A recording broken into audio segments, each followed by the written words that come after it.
Wasaniha nomor kedua alla yakuna junuban ulah boga adusaneun dipeting tas jima gurudu ke masjid ari di masjid geus komat sok mana imam lah moal orang sok hareup we nya tah eta teh teu kenging nya ieu mah nu sok hareureuy meureun nya piraku da ari urang mah nya boga adusaneun ngimaman sarek tega-tega teuing atawa teu boga wudu ngimaman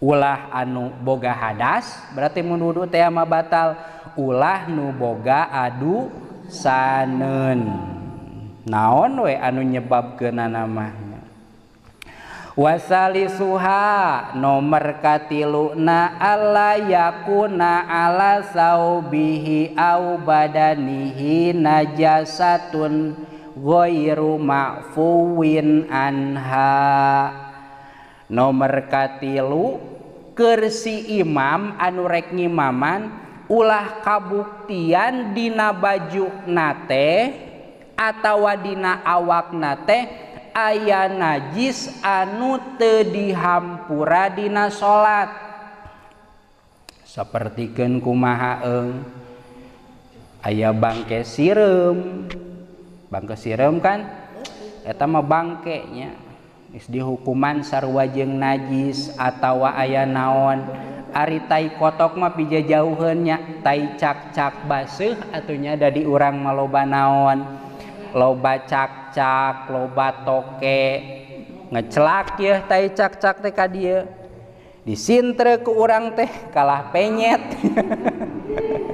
disintrek teh imam kahareup we tah teu kenging nya buka we baju nu eta mah kajen teuing make kaos nya cenah teu make deui baju ganti heula eta mah wayahna nya teu kenging dina badana atawa dina acukna acuk teh malbusnya anu dipake berarti baju sarung mun lalaki lamun istri naon mukena di Indonesia mah atawa dina tiung dina anu sejenna we eta nya teu kenging najis bari najisna teh anu teu dihampura atuh mafhum teh naon atuh anu bisa dipaham ku urang ya ku urang-urang sanajan aya najis tapi dihampura ta eta mah meunang ngimaman sapertikeun kumaha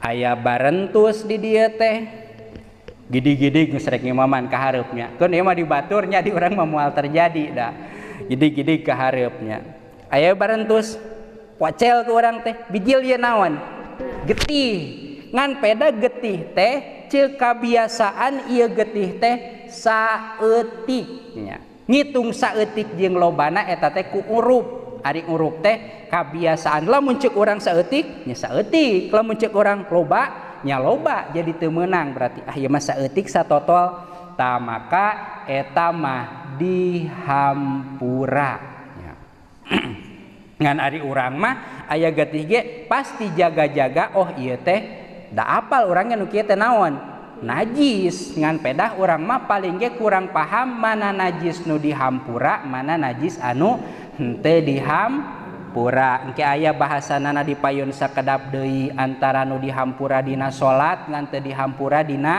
cai saeutik aya oge dihampura dina cai saeutik ngan dina salat henteu dihampura ke sakedap deui dipayunnya dijelaskeun ayeuna mah atuh engke ngajelaskeun naon henteu ketang teraskeun nya berarti jalma anu salatna aya najisan dina pakaian atawa awakna bari teu dihampura heg ngimaman teu sah jadi imamna boro-boro jadi imamna salatna oge teu sah boro-boro keur imam keur makmum oge teu sah boro-boro keur makmum masing salat sorangan oge teu sah ari mamekal najis mah nya 4 menit warobiuha allayatrukal i'tidala watuma ninata fi sholati walau naflan wa hanafiyan. Nomor kaopatna imam teh ulah anu sok ninggalkeun kana iktidal jeung tumaninah. Berarti sabada ruku teh kumaha eung? Sujudnya. Kan di dieu teh ulah anu ninggalkeun kana iktidal. Berarti iktidal di kumaha ye? Ditinggalkeun ya. Kieu gambaranana atuh. Keun we ieu nambahan ilmu we.